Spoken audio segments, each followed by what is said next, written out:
Greetings, friends and fans of GI Joburg. My name is Stephen, and I am sick. Or ill, would be more correct, I suppose. It's the change of season here in South Africa, and while the weather is still pretty beautiful, someone from work, some germ farm, managed to breathe all over me, and now I am confined to quarters. But it could be worse. I could be sitting here doing nothing but dusting off my old collection. Instead, I've got a box. This comes from Dan Szymanski of Quality Joes. You can find them on the eBay if you like what you see. Dan has been a friend and fan of GI Joburg for some time now. He has become a pen pal of mine, and actually we had some dealings on eBay long before the podcast had even started. I think I managed to con him into giving me a cutter to accompany the whale that I purchased from him, even though the cutter was clearly not included in the auction. Well, thank you for that one, Dan. I got a pass there. But without further ado, let's find out what he sent us.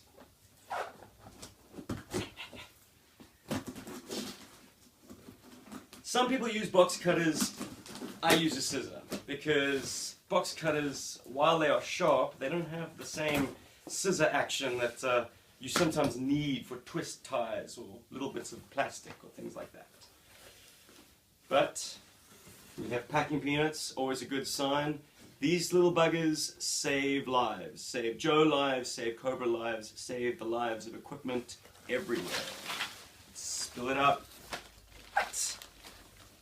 It's a ram, ladies and gentlemen. An original ram, and it looks pretty minty. Oh, let's get everything out before we start going through bags. I think that's probably the most prudent way of doing this. So I want to be the fool who cleans this mess. Wait a minute, I am. What presents itself first is the 1984 Stinger Jeep. Cobra's answer to the Vamp, and in many ways a superior vehicle. I don't know, what are your opinions? Put them in the comments below. It's more aggressive with the spiked bull bar, certainly with its payload. I mean, this thing carries TOW missiles. I think they're TOWs. Anyways, they're anti-tank. They certainly can do a lot more damage than the GI Joe Vamp machine gun can do. This is more of an anti-tank vehicle other than the Vamp, which is more anti-personnel, or just a straight-up 4x4. So this looks pretty good next to your HISS tanks. It kind of rounds out the black and white Cobra team. Like, they had black vehicles and white vehicles. They had Vamps, or Stingers, and Hisses, and Fangs on the one hand, and then Snakes and Claws and Flight Pods on the other hand. And I think there's quite a handsome dichotomy there.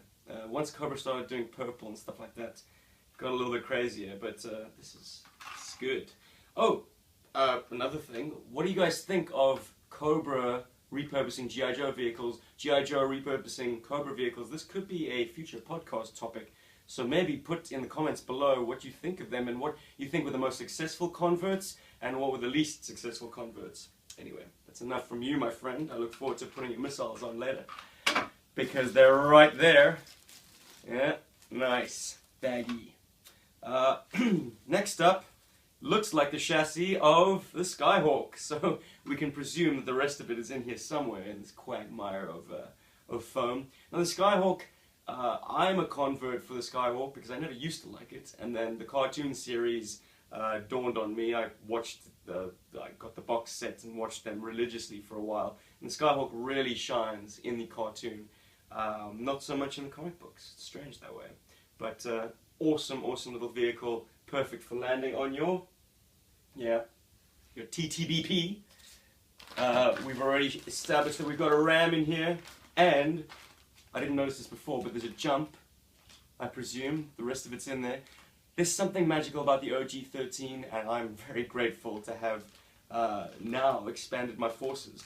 These are toys that I never had any real inclination to buy, because it's kind of seasonal. Like, sometimes you're reading the original comic and you're like, I wish I had the full OG-13 set. And then your tastes flip back to Ninja Force, and then you're like, well, too bad I didn't hit buy when I was still, you know, in that frame of mind. Continuing the OG13 trend, we have the HAL, the Heavy Artillery Laser. And it is larger than I anticipated. What I always found quite interesting and quite cool is the seat is molded in brown plastic. And that's interesting. Like, it was unnecessary. They could have left it green, but no, they put a separate piece of plastic in there to denote a seat. And that level of detail and visual intrigue is something that almost died in the OG13 era. Like, it didn't happen much beyond that. They kind of went with just like basic single stamp plastic parts. Put them together, there's your tank. So this is cool, man. What are your thoughts on towable weapon systems? Do you like them? Are you indifferent to them? They also had their time and then disappeared. And speaking of towable weapon systems, here's one from, I think it's 83, so it's the follow-up year. The Whirlwind Battle Gun, a very devastating weapon, and one of the few instances where you've got a minigun or chain gun or a rotary cannon. There's one on the TTBP, there's one obviously on the Rattler, but this is a very popular kind of weapon and sadly didn't see that much exposure. We have Rock and Roll version 2, I suppose, but they could have really used one of these on the flag, wouldn't you say? Wouldn't you say? To, I don't know, shoot down incoming missiles, that sort of thing. Because they have real-world applications on carriers and battleships. Parts. My goodness. I put in a request to Dan when he was putting together this order, saying, these are figures and vehicles that have missing parts. If you've got anything lying around, it's not going to break up a set and make another figure unsellable, please consider sending me. And it looks like he has responded overwhelmingly. I can see some Condor bombs. I was missing 2 of those. I can see Snow Jobs equipment. Great stuff, because I am a buyer of less than mint specimens. I like toys that are played with. Of course, they're often incomplete. So this bag will give me hours of joy reuniting parts with figures that I adore, but are, for one or other reason, missing a piece here and there. So I'm one happy camper. Thank you, Dan. That was a packing peanut. Wow! Looks like the HAL comes with its gunner.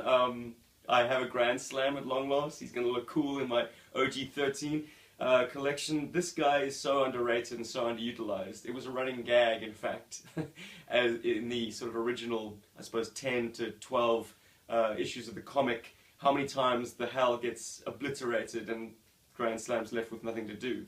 He got one opportunity to shine, that's when he kicks the tar out of Major Blood in, was it Night Attack? I don't know, one of the comic books.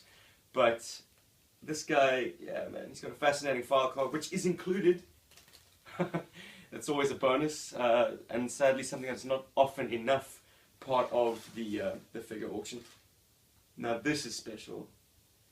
I've got a Silver Mirage, and it's just a bag of parts at this point, because a Silver Mirage is just hundreds, thousands of silver and green and clear parts that piece together to make one sweet ride.